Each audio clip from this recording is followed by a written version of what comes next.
दोस्तों, कर्ण पिशाचनी के बारे में वैसे तो अनेक कहानियां हैं। कई लोग कर्ण पिशाचनी को सिद्ध करने के लिए आतुर भी होते हैं।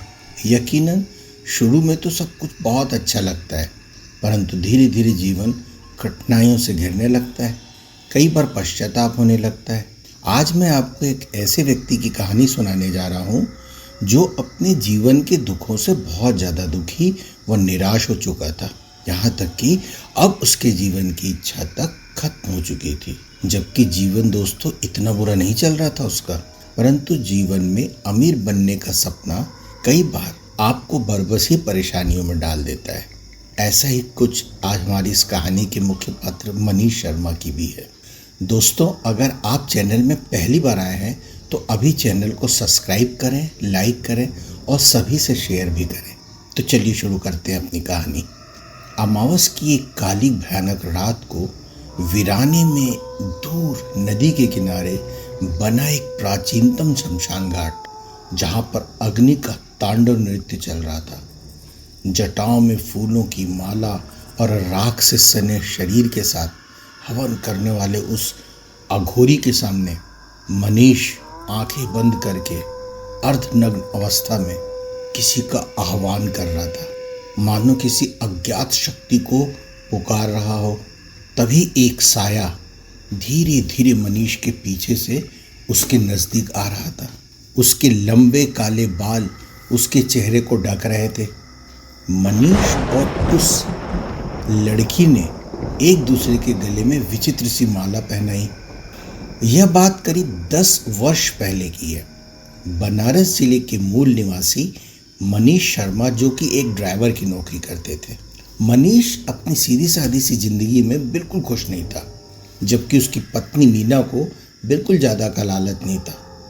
वो उसकी कमाई से अपना घर ठीक ठाक चला रही थी और सुख शांति से रह रही थी। मनीष अपने घर से निकलने की तैयारी कर रहा था, तभी उसकी पत्नी मीना पूजा की एक थाली लेकर आई और मनीष के माथे पर तिलक लगाया। तो मनीष ने कहा, क्या फ़ायदा ऐसी पूजा पाठ का, कोई मतलब नहीं है इन सब चीज़ों का। तभी मनीष का 8 साल का लड़का वहाँ पर आकर कहता है, पापा स्कूल की फ़ीस भरनी है और स्कूल से हमें पिकनिक पे ले जा रहे हैं। टीचर ने 3000 रुपीज़ जमा करने के लिए बोला है। यह सुनकर मनीष अपनी पत्नी से कहता है, सुना तुमने, मामूली ड्राइवर की नौकरी में मैं ये सब कैसे मैनेज करूँ। इतना बोलकर मनीष वहाँ से निकल जाता है। रात हो चुकी थी। मनीष को घर से निकलना था। मनीष सोच रहा था कि काश अगर घर की तरफ जाने वाला कोई ग्राहक मिल जाता तो उतने पैसों में वो अपने बच्चे की स्कूल फीस के लिए काफ़ी कुछ जोड़ लेता। तभी अचानक हाईवे पर से उसे कोई हाथ दिखाता नजर आया। मनीष मन ही मन बहुत खुश हुआ कि अब उसे कोई पैसे वाला ग्राहक मिलने वाला है। लेकिन उसकी खुशी ज़्यादा देर नहीं टिकी। जैसे ही उसने गाड़ी रोकी तो वहाँ पर कोई बाबा खड़े थे। उनका रूप काफ़ी डरावना था, शायद कोई अघोरी थे। उस बाबा ने मनीष को कहा, बेटा मुझे बस 2 किलोमीटर आगे ही तक जाना है, परंतु यहाँ आते आते मैं बहुत ज़्यादा थक चुका हूँ। क्या तुम मुझे आगे मेरे उस जगह तक छोड़ दोगे। ये सुनकर मनीष ने कहा, बाबा आपके पास पैसे हैं। तो बाबा ने कहा, अरे बेटा मेरे पास कहाँ पैसे होंगे, मेरे पास तो पैसे नहीं हैं। लेकिन सुन बेटा, पैसे से कहीं ज़्यादा बढ़कर है मेरे पास तेरे को देने के लिए। अरे क्या बाबा, आज के ज़माने में तो पैसा ही सब कुछ है। आपके पास नहीं है, कोई बात नहीं, चलो आपको मैं ऐसे ही छोड़ देता हूँ। आइए बाबा बैठ जाइए। मनीष ने अपनी कार में बाबा को बिठा लिया और उसका सफ़र शुरू हो गया। बाबा ने मनीष से कहा, बहुत परेशान लग रहे हो बेटा, मुझे बताओ तुम्हारी परेशानी, शायद मैं तुम्हारी कोई मदद कर पाऊँ। अरे छोड़िए बाबा, आप मेरी क्या मदद कर पाएंगे। मैं अपनी ज़िंदगी से बहुत ज़्यादा थक चुका हूँ। इस ज़िंदगी में सुबह से शाम तक, रात तक बस टैक्सी चलाते चलाते मैं ऊब चुका हूँ। यहाँ से वहाँ, वहाँ से यहाँ, बस सड़कों में मेरी ज़िंदगी तबाह होती जा रही है। जीवन में न कोई सुख है, न कोई आराम है, कोई मज़ा नहीं रह गया, कोई उत्साह नहीं रह गया। तो बाबा ने कहा, अरे तू बहुत मज़ा करेगा बेटा, तूने मेरी इस बुरे समय में यात्रा करवाई है, तो ये जो बाबा है तुझे ऐसे नहीं रहने देगा। मैं तेरी आज की ये जो मदद है ना, आजीवन नहीं भूल पाऊंगा। बेटा, एक कदम मुझसे चला नहीं जा रहा था। चल, आज से मैं तेरे जीवन की पूरी यात्रा सुख व आनंद से व्यतीत करवाता हूँ। आज से तू जो चाहेगा वही होगा। बोल, है तुझ में हिम्मत? हिम्मत तो बहुत है बाबा, लेकिन आप मेरे लिए आखिर ऐसा क्या कर पाओगे? अरे बच्चा, इस अघोरी को पागल मत समझ। बहुत कुछ है मेरे पास, ढेरों सिद्धियां। मैं तेरे लिए साधना करूंगा, तुझे असीमित सिद्धियों से लाद दूंगा। आज से तू सोने चांदी में खेलेगा। बस तू अमावस्या की रात ठीक 12 बजे यहाँ आ जाना। बाकी सब मुझ पे छोड़ दे। बड़े बड़े सपने देखने वाला मनीष अब इस अघोरी की बातें सुनकर लालच में आ गया और ठीक तय समय पर उस जगह पर पहुंच गया जहां अघोरी ने उसे अपना डेरा बनाया हुआ था। उसने अपनी साधना की शुरुआत प्रारंभ कर दी। मनीष को देखकर अघोरी ने कहा, आ गया बच्चा, अब जैसा मैं कहता हूं वैसा वैसा करता। आज मैं महान साधना करने जा रहा हूं। महाकर्ण पिशाचिनी को मैं सिद्ध करने जा रहा हूं। वह अब भी यहां प्रकट होगी और हमेशा के लिए बेटा सिर्फ तेरी होकर रहेगी। आज मैं साधना करूंगा महाकर्ण पिशाचिनी की। वो यहाँ तुरंत आएंगी और हमेशा के लिए सिर्फ तेरी होकर रहेगी। तुझे वो सब कुछ देगी जो भी तू उससे चाहेगा। तेरे कान में लोगों के जीवन के भविष्य और सभी राजों को वो बताया करेगी कि आगे क्या होने वाला है। लोगों के जीवन व भविष्य के राज तुम उन्हें बताकर करोड़पति बन जाना। मनीष फौरन कपड़े उतार कर पूर्ण नग्न अवस्था में उस अघोरी के सामने बैठ गया और अघोरी ने जैसा कहा वैसा मंत्र का जाप और पूजा की विधि करता चला गया। तभी मनीष के पीछे से बेहद खूबसूरत कर्ण पिशाचिनी धीरे धीरे उसके नजदीक आती गई। मनीष उस लड़की के गले में माला पहनाने ही वाला था, तभी उस कर्ण पिशाचिनी ने कहा, रुको, पहले तो मुझे तुम्हें 3 वचन देना होगा, तब मैं तुम्हारी बनूंगी। कर्ण पिशाचिनी इतनी खूबसूरत थी कि मनीष की नजरें नहीं ठहर रही थी। और सुनो, अगर तुमने मेरा कोई भी वचन तोड़ा तो तुम्हारा सब कुछ छिन जाएगा। तुम वापस इसी स्थिति में पुनः आ जाओगे और मैं तुम्हारी जिंदगी से हमेशा के लिए चली जाऊंगी और सारी दौलत तो चली ही जाएगी, यहाँ तक कि तुम्हारी जान भी जाने की संभावना है। तो मनीष ने कहा, मैं वचन देता हूँ, मेरे बारे में तुम किसी को कुछ नहीं बताओगे। मनीष ने कहा, मैं वचन देता हूँ कि पत्नी की तरह सिर्फ तुम्हें ही संतुष्ट करूँगा और वो भी जब भी तुम चाहो। और मैं ये अग्नि को साक्षी रखकर वचन दे रहा हूँ, तीसरा और आखिरी वचन, मुझे कभी अनसुना नहीं करोगे, मुझे छोड़कर कभी नहीं जाओगे, मैं वचन देता हूँ। इतनी बात कहकर मनीष ने उसे एक विचित्र सी हड्डियां व कटे शिरों की माला पहनाई। कर्ण पिशाचिनी ने भी अपने हाथ आगे किए तो हूबहू माला उसके हाथ में प्रकट हो गई। उसने वह माला मनीष के गले में पहना दिया। मनीष, अब तुम्हारी मृत्यु तक मैं सिर्फ और सिर्फ तुम्हारी हुई। इस प्रकार मनीष और कर्ण पिशाचिनी एक बंधन में बंध गए। मनीष अब टैक्सी के पास आकर रुका। कर्ण पिशाचिनी भी उसके साथ खड़ी थी। तभी एक बड़ी सी कार मनीष के पास आकर रुकी। उसके ड्राइवर ने मनीष से पूछा कि सर, कानपुर का रूट कौन सा होगा? मैं रास्ता भटक गया हूँ। ड्राइवर कुछ कह ही रहा था, तभी कर्ण पिशाचिनी ने मनीष के कान में कुछ कहा और मनीष ने उस गाड़ी के ड्राइवर को कहा कि गाड़ी में जो मंत्री जी बैठे हुए हैं ना, उनसे कह दीजिएगा कि कल कैबिनेट की मीटिंग में उन्हें होम मिनिस्ट्री मिलने वाली है। मनीष की बातें सुनकर पीछे बैठे मंत्री जी ने फौरन कार का कांच नीचे करते हुए कहा, अरे ये सब तुम्हें कैसे पता कि कल कैबिनेट की मीटिंग है और वहाँ मेरे विषय में कोई निर्णय लिया जा सकता है? सर, जैसा मैं बोल रहा हूँ, अगर वैसा ही हुआ तो आप मेरे दिए हुए इस नंबर पर फ़ोन ज़रूर कीजिएगा। दूसरे दिन मनीष तैयारी करके घर से बाहर निकलने वाला था, तभी एक पुलिस की पिकअप आकर उसके दरवाजे पर रुकी। उसके पीछे मर्सिडीज कार में नए होम मिनिस्टर साहब उतरे और सीधा मनीष के पास आकर रुके। उन्होंने एक बैग मनीष को देते हुए कहा, बाबा, आपके इस भक्त को आप आज से अपनी शरण में ले लीजिए। मैंने कल आपकी बात को ऐसे ही मजाक में ले लिया था। मैं तो एक मामूली सा एमएलए था, मेरी कोई अप्रोच नहीं और न मेरी कोई उम्मीद थी। परंतु बाबा, आपकी कृपा से आज मैं होम मिनिस्टर बन चुका हूँ। आज से बाबा आप जैसा कहेंगे मैं हमेशा वैसा करूँगा। मनीष की पत्नी यह सब देखकर अचंभित हो रही थी, लेकिन मनीष की नज़रें उस वक्त कर्ण पिशाचनी की ओर थी। मनीष व कर्ण पिशाचनी एक दूसरे की ओर देखकर मंद मंद मुस्कुरा रहे थे। जैसे ही मंत्री जी मनीष के घर से निकले तो मनीष ने दिए हुए उस बैग को खोला। उसमें 25 लाख रुपए कैश रखे हुए थे। यह देखकर मनीष ने मीना से कहा, देखा, आज से हमारी सारी गरीबी खत्म। और सुन, ये तो कुछ भी नहीं है, अभी तो और पैसे आएंगे और आते ही चले जाएंगे। मीना ने मनीष की बात को काटकर उससे कहा, लेकिन तुमने ऐसा क्या किया था जिससे वो इतना पैसा देकर तुम्हें चले गए? अरे भाई, तुम गुठलियाँ गिनना छोड़ो और आम खाओ, ओके? इतना कहकर मनीष अपनी टैक्सी लेकर निकल गया।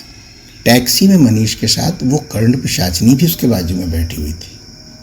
उसने मनीष के कान में फिर कुछ बुदबुदाया तो मनीष ने सामने दिखाई दे रहे एक बंगले के ठीक सामने अपनी कार रोक दी। उस बंगले के गेट से एक शाही परिवार गाड़ी में सामान रखकर कहीं जा रहा था। तभी मनीष ने जोर से आवाज देते हुए कहा, आप लोग प्लीज आज कहीं मत जाइए। अगर आप जाएंगे तो आप लोगों की मृत्यु सुनिश्चित है। यह सुनकर गाड़ी में सामान रखने वाला आदमी अपने गार्ड से पूछता है, कौन है ये पागल, हटाओ इसे यहां से। तभी उस आदमी की पत्नी ये बात सुन लेती है और उससे कहती है कि सुनो, आज सुबह से मेरे मन में कानूनी का डर तो लग ही रहा है और उस पर ये अनजान आदमी ने आज मुंह पे अचानक आकर ऐसी बातें कह रहा है। प्लीज हम आज अपना प्लान कैंसिल कर रहे हैं। इतना कहकर वह घर के अंदर चली गई। मजबूरन उस आदमी को भी जाना पड़ा। सारा सामान अंदर रख लिया गया। रात हो चुकी थी। मनीष घर आया। उसने मीना से कहा, खाना परोसो मीना। दोनों खाना खा रहे थे। तभी कर्ण पिशाचनी ने मनीष के फिर कान में कुछ कहा और मनीष खाने की थाली वैसे ही छोड़कर घर से बाहर निकल गया।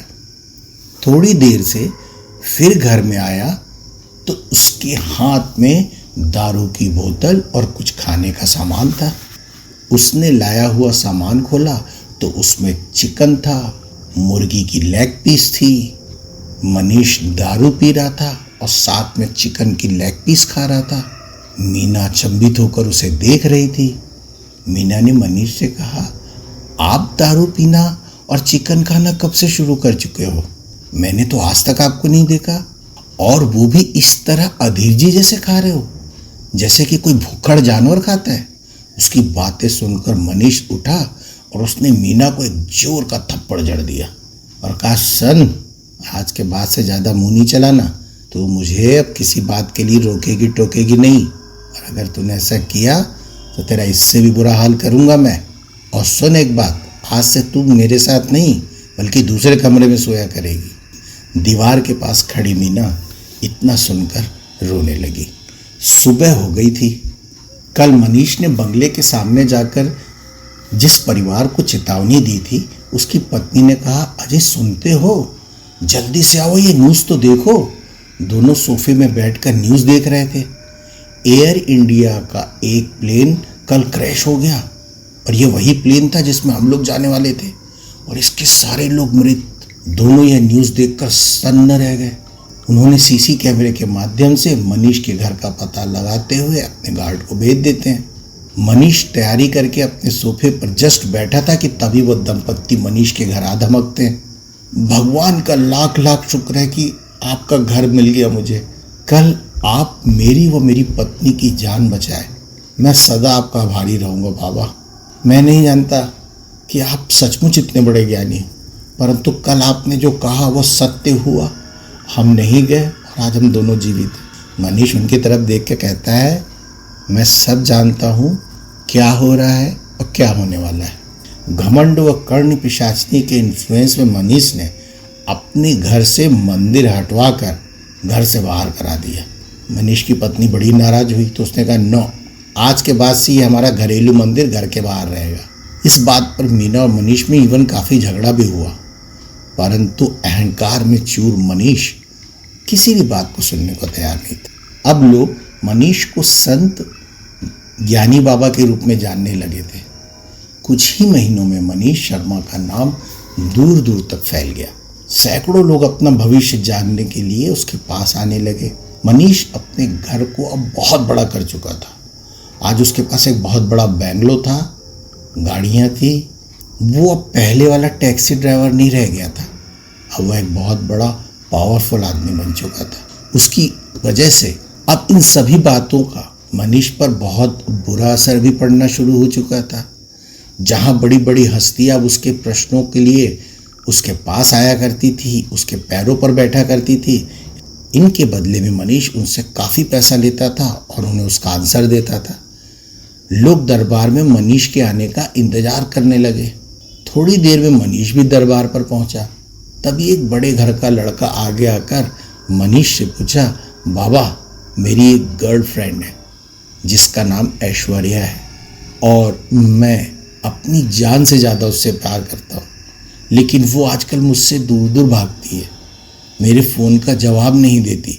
मनीष ने उसे हाथ का इशारा करते हुए कहा, रुको रुको। आंखें बंद कर ली। मनीष ने अपनी आंखें बंद कर ली और कर्ण पिशाचिनी ने उसके कान में फुसफुसाया। मनीष ने उस आदमी से कहा कि तुम जान से ज़्यादा प्यार करते हो ना, लेकिन यह तुम निकिता के साथ क्या कर रहे हो? सीधा धोखा। एक साथ 2 गर्लफ्रेंड, जिंदगी में भरपूर मजे ले रहे हो मियाँ तुम। यह सुनते ही उस लड़के के होश उड़ गए। वो मनीष के पैर पे गिर गया। बाबा, आपको कैसे पता चला? बाबा को सब पता चल जाता है बेटा, बाबा सब जानते हैं, बाबा अंतर्यामी है। मुझसे कुछ छिपा नहीं रहता। तो सिर्फ दौलत के लिए उससे प्यार करता है ना? तो तू चिंता मत कर, बहुत जल्दी वैसे भी वो मरने वाली है। जैसे ही वो मरेगी ना तो उसकी पूरी करोड़ों की प्रॉपर्टी तुझे ही मिलेगी, लेकिन हाँ, उसमें से आधा हिस्सा ईमानदारी से मेरी दान पेटी में डाल देना। वो खुशी खुशी होके करके चला गया। अपनी बात को जारी रखते हुए मनीष ने मौजूद लोगों से कहा, अब आप सभी लोग अपने अपने घर को प्रस्थान कर सकते हैं। अब कल आप सभी लोग आइएगा। तभी उसके बाजू में खड़ी कर्ण पिशाचिनी ने मनीष के कान में कुछ कहने लगी। तो मनीष पता नहीं क्यों एक घमंड में आकर उसे उस बात को कहने से रोक दिया। जैसे ही मनीष ने उसे रोका, कर्ण पिशाचिनी अपने असली भयंकर रूप में प्रकट हो गई। ने मनीष से कहा, मैंने तुमको याद है ना, तुमसे वचन मांगा था, तुम मुझे कभी अनसुना नहीं करोगे। तुमने आज वचन तोड़ दिया, तो सुनो, अब इसका परिणाम भोगने को तैयार हो जाओ। इतना कहकर वह मनीष के कानों में अत्यधिक तेजी से चीखते व चिल्लाते हुए हंसने लगी। मनीष ने अपने दोनों कान बंद कर लिए, लेकिन उसकी हंसी की आवाज़ इतनी तेज थी, अट्टहास लगाते हुए हंस रही थी, कि मनीष के दोनों कानों से खून निकलने लगा और वह वहीं बेहोश होकर नीचे गिर गया। मीना, मनीष की पत्नी का अब उस कर्ण पिशाचिनी के बारे में अंदाजा सही जा रहा था। उसे यकीन हो गया था कि ऐसा कुछ न कुछ कर्ण पिशाचिनी इसके जीवन में है। उसने तुरंत उस अघोरी बाबा को अपने घर बुलाया जिसने मनीष को ये सिद्धियां दी थी। उस अघोरी ने मीना से कहा, अरे बच्चा, तेरे पति को बहुत पैसा कमाने की लव थी और बहुत जल्दी पैसा कमाना चाहता था। जीवन में बहुत दुखी भी था। मुझे रोते हुए दुखी मन से सारी बातें बताई थी, तो मैंने उसकी मदद कर दी। अच्छा चलो उसे यहाँ अभी बुलाओ। अघोरी मनीष से कहता है, क्यों बच्चा, कहाँ गई तेरी हिम्मत? और पैसा चाहिए या बस हो गया? मनीष अघोरी के पैर में गिर गया। उससे कहता है, बाबा नहीं चाहिए मुझे धन दौलत, ऐसी मायावी धन दौलत का मुझे कोई लेना देना नहीं। मुझे बस इस पिशाचिनी से मुक्त करा दो। अब मैं किसी चीज़ के लिए लालच नहीं करूँगा। अघोरी फिर हवन की तैयारी शुरू करता है। जमीन पर एक बड़ी सी रिंग जैसा यंत्र बनाता है। मीना और मनीष को उसके बीचों बीच बिठा देता है और कहता है, ध्यान से सुनो, जब तक मेरा हवन पूरा नहीं होता तुम दोनों किसी भी हालत में इस यंत्र की सीमा से बाहर मत निकलना। हवन शुरू होते ही कर्ण पिशाचिनी वहां आ जाती है और मनीष को डराने की कोशिश करते हुए तमाम डरावनी हरकतें करने लगती है। उसका वो भयानक रूप आवाजें सुनकर मनीष और मीना थरथराने लगते हैं, लेकिन उन्होंने ठान लिया था कि कुछ भी हो जाए हम हवन को पूरा होने तक अपनी जगह से नहीं हिलेंगे। लेकिन तभी उन्हें उनका अपना बच्चा, जिसे मीना काफी पहले ही अपने मायके में सुरक्षा के उद्देश्य से छोड़ चुकी थी, वो रोते रोते उस कमरे में आया। उन्हें सामने ही दरवाजे के पास उसको खड़ा देखा। फिर वो उन्हें दुखी और बेबस मन से लाचार अवस्था में बुला रहा था, मम्मी पापा प्लीज मुझे बचाओ, ये आंटी मुझे नहीं छोड़ेगी, मुझे मार डालेगी। उसकी बातें सुनकर दोनों का दिल पिघल गया और वे अत्यधिक क्रोधित भी हो गए। सब कुछ भूलकर रोने लगे, उसे लेने के लिए दौड़ पड़े।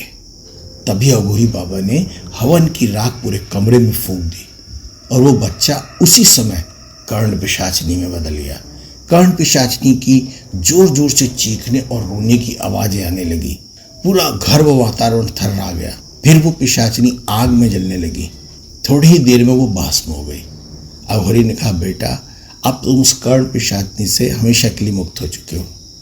देखो बच्चा, हम लोग तो असंसारिक अघोरी है, हमें भगवान भोलेनाथ की भक्ति के अलावा जीवन में किसी चीज से मोह नहीं। लेकिन तुम एक साधारण मनुष्य लोग बरबस ही लालच और लोभ में इतने ज्यादा डूब जाते हो कि आगे पीछे का कुछ सोचते ही नहीं। अब भगवान के उस मंदिर को पुनः अपने घर में विधिवत स्थापित करवाओ और भक्ति के साथ पूजा करके जो कुछ भी तुमने अभी तक गलत किया है उनकी भगवान से माफी मांग लेना। इतना कहकर सब कुछ अच्छे से मामला शांत कर अघोरी बाबा ने उन दोनों को दिल से आशीर्वाद दिया और हमेशा के लिए उनसे विदा होकर एक लंबी यात्रा पर निकल गए।